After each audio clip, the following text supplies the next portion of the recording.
जब आप भोजन करते हैं तो क्या होता है? आपका पेट स्वीकारता है कि वो भर चुका है और आप भोजन करना बंद कर देते हैं। जब आपको निद्रा आती है तो क्या होता है? आपका मन स्वीकारता है कि आपका शरीर थक चुका है और उसे विश्राम की आवश्यकता है। उसी प्रकार जब आपको किसी व्यसन को रोकना हो तो आपको स्वीकारना पड़ता है कि बहुत हो चुका, चाहे वो लालच हो या मदिरापान। उस व्यसन का त्यागना तभी प्रारंभ होता है जब आप ये स्वीकार कर लेते हैं कि आप उस व्यसन के बंधक हैं।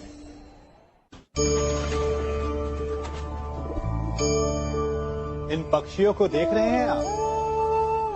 इनका उड़ना वायु में इतना संतुलन मुक्त कर देता है ना? इन्हें उड़ते देख आपके मन में भी इच्छा होती होगी कि इन्हीं की भांति आप भी स्वतंत्रता से उड़ पाएं। ईर्ष्या होती है ना जब आप इन्हें खुले आकाश में ऐसे विचरण करते देखते हैं। पर कभी सोचा है इस उड़ान को, इस स्वतंत्रता को पाने के लिए कितना परिश्रम, कितना अभ्यास किया होगा इन्होंने? आकाश में उड़ने से पूर्व धरती पर कितना गहन परिश्रम किया होगा इन्हें। इनके माता पिता ने पहली बार जब इन्हें पंख फड़फड़ाने को उकसाया होगा तो कितनी बार गिरे होंगे। पहली बार वायु में उड़ते समय कितना भय लगा होगा इन्हें। अपनी पहली उड़ान के पश्चात धरती पर उतरते समय गिरकर कितनी चोट खाई होगी। इस उड़ान का, इस स्वतंत्रता का ये मूल है। यदि आप ये दे सकते हैं तो अवश्य आप भी इस स्वतंत्रता को पा सकते हैं। इन पक्षियों की भांति ही अपने चारों ओर जब भी आप किसी सफल मनुष्य को देखें तो उससे ईर्ष्या ना करें। उसके परिश्रम और पीड़ा को समझने का प्रयास करें जो उसने यहां तक पहुंचने में पाई है। प्रेरणा लें, प्रयास करें और स्वयं भी सफल हो जाएं।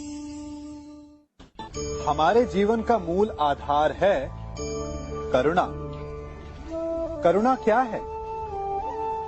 करुणा दया नहीं, करुणा वो भाव है जिससे हम दूसरे की समस्या को समझते हैं।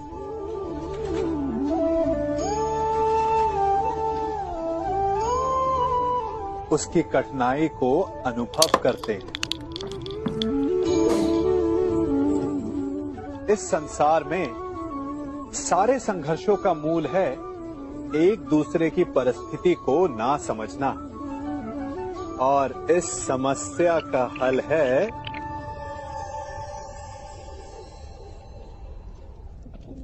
करुणा। करुणा किसी पशु पक्षी के प्रति हो या किसी मनुष्य के प्रति, ये आपके जीवन में कलेश और संघर्ष जैसी भावनाओं को दूर रखती है। और जिस दिन आप दूसरे को करुणा के दृष्टिकोण से देखेंगे, आपको उसकी समस्या समझ आएगी और उसे आपकी, और उस दिन हर संघर्ष का अंत हो जाएगा।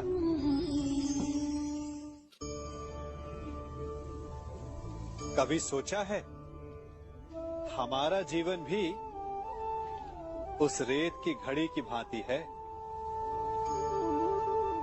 जो रेत नीचे गिर चुकी है वो हमारा अतीत है। जो अब भी ऊपर है वो हमारा आने वाला भविष्य है। और वर्तमान ये संकुचित स्थल है जहां से धीरे धीरे करके रेत गिर रही है। अर्थात हमारे पास जीने के लिए यही एक क्षण है। उसका उपयोग कैसे करना है ये हम पर निर्भर करता है। जो बीत गया उसका दुख मनाना है, या जो भविष्य में होने वाला है उसकी प्रतीक्षा में क्रोध करना है। सब कुछ करने के लिए यही एक क्षण है। प्रसन्न रहना है तो उसके लिए भी यही एक पल है। प्रतीक्षा करते रहोगे तो ये पल भी भूतकाल में बदल जाएगा। इसलिए आनंद के लिए, परोपकार के लिए प्रतीक्षा ना कीजिए। आपके पास जो पल है उनका भरपूर सदुपयोग कीजिए, क्योंकि इस घड़ी को पलटकर आप फिर से समय अवश्य गिन सकते हैं, परंतु अपना बीता हुआ समय आप वापस नहीं लौटा।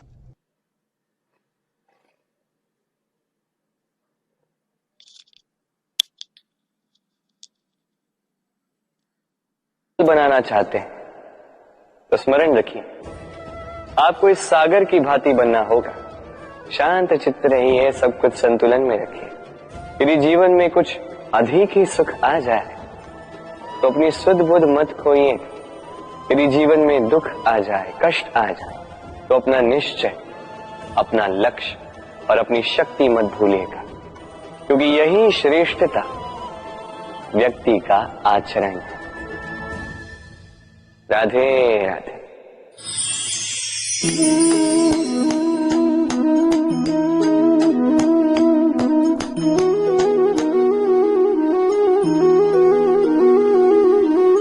आप सोच रहे होंगे कि मैं कर क्या रहा। मैंने सुना कि चट्टानों में जो है रत्न पाए जाते, वही ढूंढ रहा था। तो देखिए कैसी विचित्र बात है। हर चट्टान में रत्न नहीं पाए जाते, हर गज के मस्तक पर गजमुक्ता नहीं पाया जाता, हर वन में चंदन का वृक्ष नहीं पाया जाता। जीवन में ये जो श्रेष्ठ और महान वस्तुएं, इन्हें पाने के लिए कठिनाइयों का सामना करना ही पड़ता है। अब ऐसे ही श्रेष्ठ होते हैं मित्र। अत्यंत श्रेष्ठ यदि सही मित्र मिले तो आपको जीवन में कई सारे लोग मिलेंगे, बड़ी मीठी मीठी बातें करेंगे, किंतु यदि कोई ऐसा जीवन में आए जो आपके हित के विषय में सोचे, आपके हित के विषय में कार्य करे, तो उसे कहीं मत जाने दीजिए। उन्हें अपने जीवन में सहेज कर फिर देखिए, आपके जीवन में सुख ही सुख हो। राधे राधे। देखो तो ये संसार कितना सुंदर है, किंतु वास्तविक सत्य ये है कि इस संसार में सब कुछ नश्वर है। जो कल था वो आज नहीं है, जो आज है वो कल नहीं था, और जो आज है वो कल भी नहीं होगा। प्रत्येक व्यक्ति अपने अपने समय पर काल को प्राप्त हो जाता है। इस रूप का नाश करता है बुढ़ापा, प्राणों का नाश करती है मृत्यु, आलस्य, ईर्ष्या धर्म का नाश करते हैं, और क्रोध संबंध का नाश करता है। किंतु एक ऐसा भाव है जो अकेला ही सारे गुणों का नाश करने में सक्षम है, और वो है अभिमान। इसलिए ज्ञान को स्वयं के पास आने दीजिए, किंतु अभिमान को कदापि नहीं, क्योंकि यदि ये अभिमान आपके पास आ गया तो जीवन में जो कुछ भी आपने अर्जित किया है, चाहे वो गुण हो, चाहे वो धन हो, चाहे वो मित्र हो, चाहे वो आनंद, सबका नाश हो जाएगा। राधे राधे। इस पुष्प को देख रहे हैं, कितना सुंदर खिला हुआ है ये पुष्प, और इसका कारण क्या है आप जानते हैं? ये पुष्प नहीं जानता कि कल इसके साथ क्या होने वाला, और ना ही ये पुष्प जानना चाहता है। ये नहीं जानता कि कल ये किसी सुंदरी की केस सज्जा में लगेगा या किसी अर्थी पर शोक का प्रतीक बनेगा। ये जीता है तो केवल आज, केवल वर्तमान, और इसीलिए स्वयं भी महकता है, दूसरों को भी महकाता है। स्मरण रखिएगा, सुखी जीवन का मूल मंत्र यही, ना जीवन की चिंता, ना मृत्यु का भय, जो है वर्तमान। इसी वर्तमान को जिए, इसी वर्तमान को भोगे, और इसी वर्तमान में अपना आनंद ढूंढे। स्वयं सुखी रहे और सबको सुखी करे। राधे राधे। चलिए आपसे एक प्रश्न पूछता हूं, स्वर्ण और लोहे में अंतर क्या है? अब अधिकतर लोगों का उत्तर यही होगा कि स्वर्ण बहुमूल्य है। स्वर्ण का मूल्य लोहे से कहीं अधिक उचित है, किंतु हमें यह बात नहीं भूलनी चाहिए कि स्वर्ण हमारे श्रृंगार का कार्य करता है, हमें तनिक और सुंदर दिखाता है। दूसरी ओर लोहा उन सैनिकों की ढाल और तलवार बनकर रक्षा करता है जो सैनिक हमारे प्राणों की रक्षा करते हैं। ये सैनिक नहीं तो हमारे प्राण। अब बताइए, स्वर्ण का मूल्य अधिक होने से क्या लोहे का मूल्य कम हुआ? कदापि नहीं। इसी प्रकार इस जीवन में आप चाहे जितने प्रयास कर लें, कुछ न कुछ ऐसा अवश्य होगा जो आपको कभी नहीं मिलेगा, और इसके कारण स्वयं को हीन समझ लेना अनुचित है। हो सकता है आपके पास वो गुण हो जो संसार में और किसी के पास भी नहीं है, तो उस गुण को समझिए, उसे बढ़ाइए और उसे सहेज करें। स्मरण रखिए, संसार में प्रत्येक व्यक्ति विशेष होता है और संसार में सभी को सब कुछ नहीं मिलता। स्वयं देख लीजिए, स्वर्ण को जिस दुकान में सहेज कर रखा जाता है, उस दुकान के ताले लोहे से ही बने। वर्षा के ऋतु में जब भयानक वर्षा होती है, तीव्र गति से वायु चलती है, तब अक्सर आपने देखा होगा ये पक्षियां, इनके घोंसले अक्सर टूट जाते हैं, नष्ट हो जाते हैं। किंतु क्या कभी आपने इन पक्षियों को विलाप करते हुए देखा है? कभी नहीं। जैसे ही वर्षा रुकती है, ये पुनः तिनका तिनका जोड़कर अपना घोंसला पुनः बना ही देते हैं, अपना संसार वैसा बना देते हैं जैसा पहले था। और ऐसा क्यों? क्योंकि इस चक्रवात के कार्य से इन पक्षियों को कोई लेना देना है ही नहीं। वो तो बस वो करते हैं जो उनके हाथ में। और यही है सुखी जीवन का मूल मंत्र। जो आपके वश में नहीं, उस पर विलाप करके कोई लाभ नहीं होगा। अपना ध्यान केवल उस पर केंद्रित कीजिए जो आपके वश में। जो बदल चुका है उसे कदाचित आप बदल नहीं सकते, किंतु जिसे आप बदल सकते हैं उस पर ध्यान केंद्रित कीजिए। इस जीवन में तनिक सकारात्मक बन जाइए, देखिए सब शुभ होगा। राधे राधे। मनुष्य सदैव विश्वास करता है ऊपर उठने में, ऊंचा और ऊंचा उठने में, किंतु वास्तविकता तो यह है कि जब तक शिखर को स्पर्श नहीं करोगे, ऊपर उठने में आनंद नहीं आएगा। अब देखिए ये वर्षा जब आकाश से गिरती है, धरती भी इसका स्वागत करती है, क्योंकि वर्षा गिरती है धरती की प्यास बुझाने के लिए। वर्षा आती है तो वन उपवन झूम उठते हैं, मोर पपी है नाचते हैं, गाते हैं। इसलिए नहीं कि वर्षा गिरी, इसलिए कि वर्षा उस भाव से गिरी। अब उसी स्थान पे यदि आकाश से कड़कती हुई बिजली धरती पर गिरे तो प्रकृति भयभीत हो जाती है। अर्थात ये भाव अत्यंत महत्वपूर्ण है।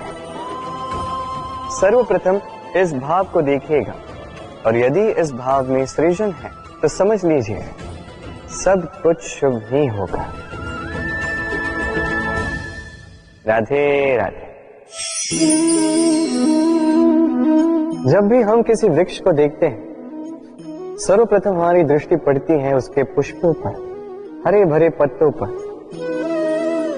रसीले फलों पर, किंतु वो कठोर, वो निस्वार्थ जड़, उससे तो हम कभी आकर्षित होते ही नहीं। अब क्या इसका अर्थ ये है कि जिसने बलिदान दिया, जो उस वृक्ष की नींव है, जिसने उस वृक्ष को बढ़ाया, उसका कोई मोल ही नहीं।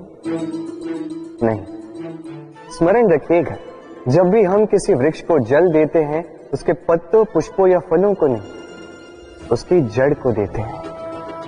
जब भी हम किसी वृक्ष की पूजा करते हैं, यही पुष्प, यही तिलक हम उसकी जड़ को अर्पित करते हैं।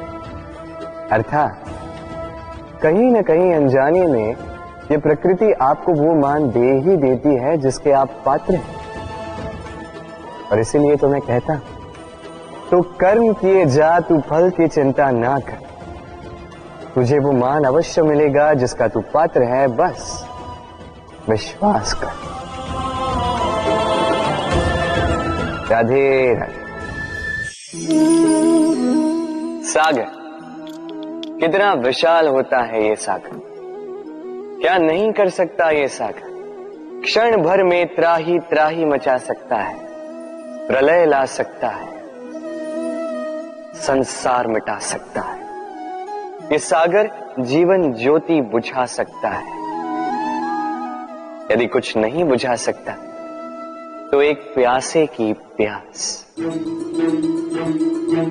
दूसरी ओर ये गागर इतनी छोटी है कि गोपियां एक साथ 10-10 लेकर चल सकती हैं, किंतु यही छोटी गागर 20 की प्यास बुझा सकती है। अब बताइए, जल सागर में भी है और गागर में भी, फिर इतना अंतर क्यों? यहां पे अंतर है तो भाव के स्वभाव में। एक माटी में मीठा जल संजो कर रखती है तो दूसरा अपने खारे पानी से किसी को भी माटी में मिला सकता है। आप क्या बनना चाहेंगे? सागर का खारा पानी बनकर किसी की आस बुझाना चाहेंगे या मीठी गागर बनकर किसी की प्यास बुझाना चाहेंगे? निर्णय आपका है। राधे राधे।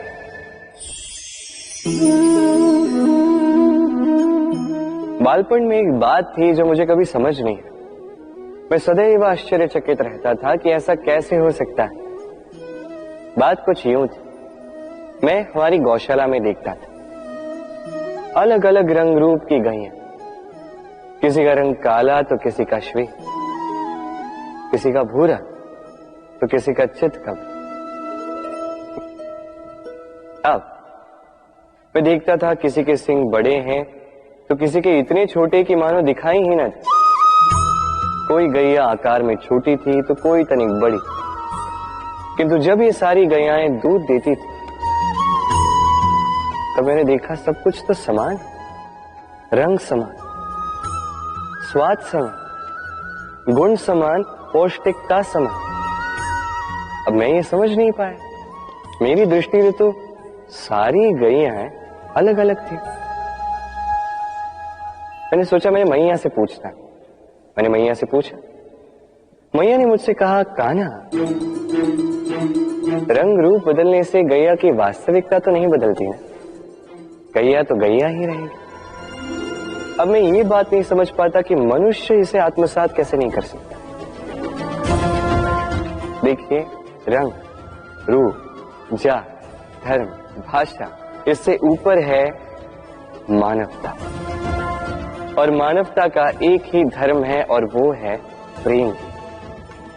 तो यही प्रेम अब सब में बांटते रहे, प्रेम से सबकी सेवा करते रहे। इस मानवता का अमृत चख के देखिए, फिर आप समझ जाएंगे कि हम सब भिन्न भिन्न नहीं हैं, हम सभी एक हैं।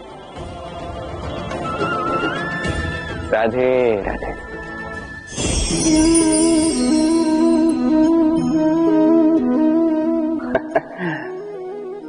मेरे मन में अभी अभी एक विचार आया, क्या आप भी ऐसा सोचते हैं कि ऐसा क्यों होता है? ईश्वर ने हमें 2 आंखें दी, 2 कान दिए, 2 हाथ दिए, किंतु मुख केवल एक ही दी, जीभ केवल एक ही दी। ऐसा क्यों? क्या कारण हो सकता है इसके पीछे?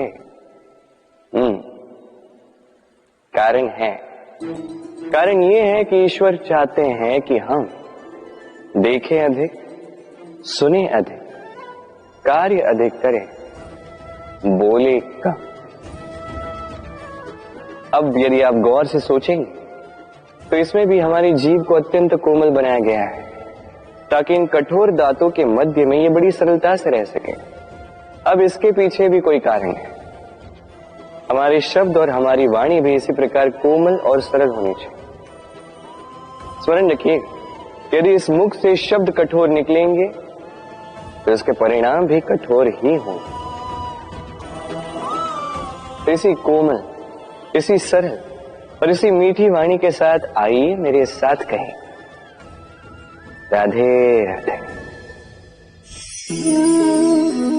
इस कोमल घास को देख रहे हैं, इतनी कोमल कि कोई बालक भी आके इस पर बैठ जाए तो ये दब जाती।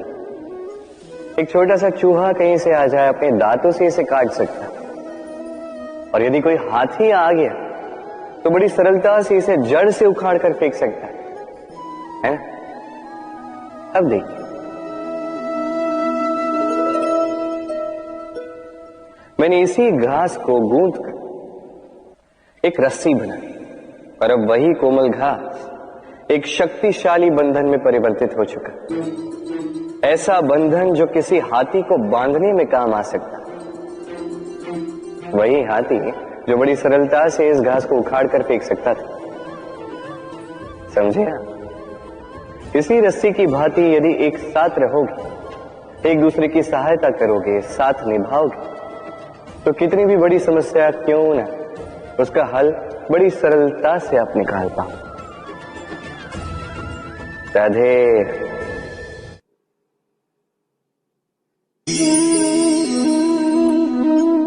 कैसे हैं आप?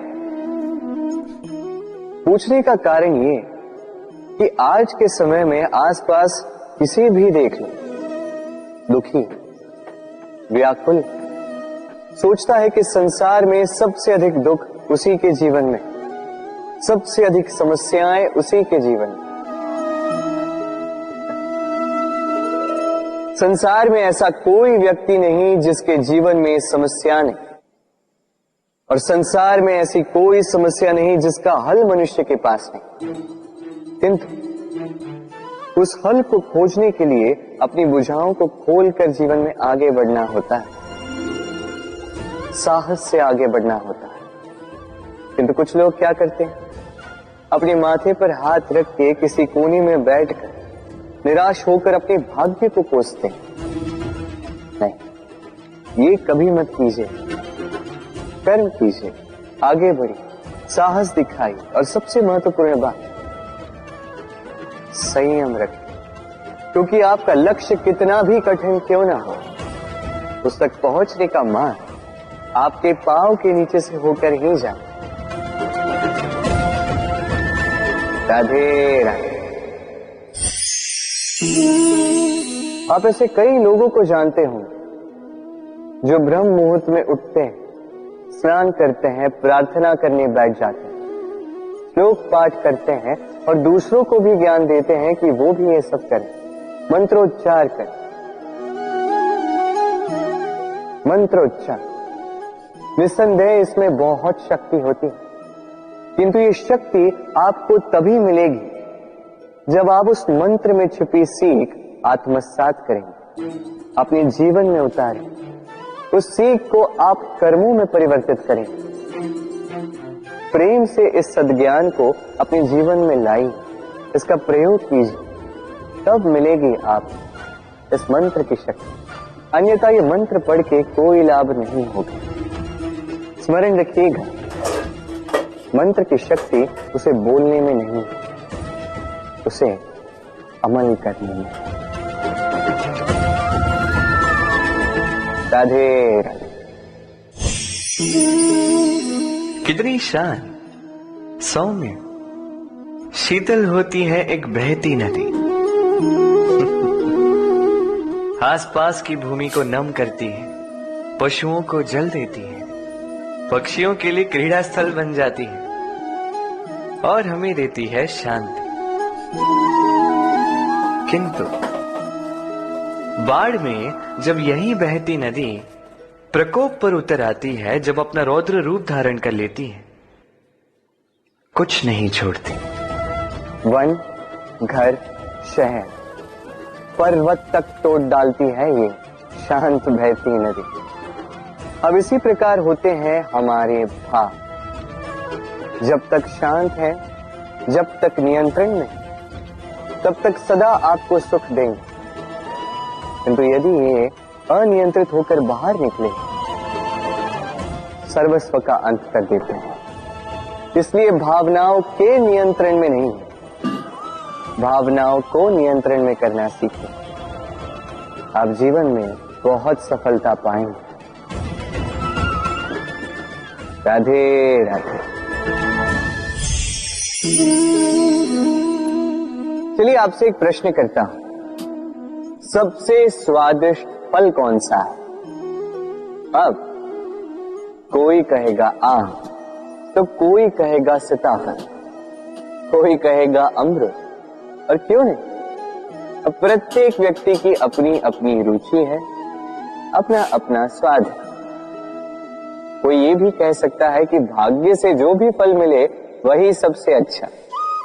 अब रुचि चाहे जो भी हो, जैसी भी हो, सबसे मीठा फल वही जो परिश्रम के पश्चात प्राप्त हो।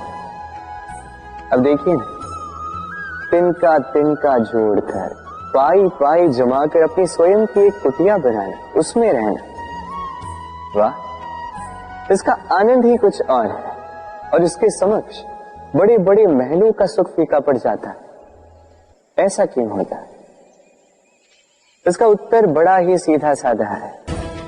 जब आप परिश्रम करते हैं, मानसिक परिश्रम करते हैं, शारीरिक परिश्रम करते हैं, अपना सारा समय उसमें निवेश करते हैं, निरंतर प्रयास करते हैं, उसके पश्चात आपको यह फल मिलता है, तो इस फल का मूल्य तो आप जानते ही हैं।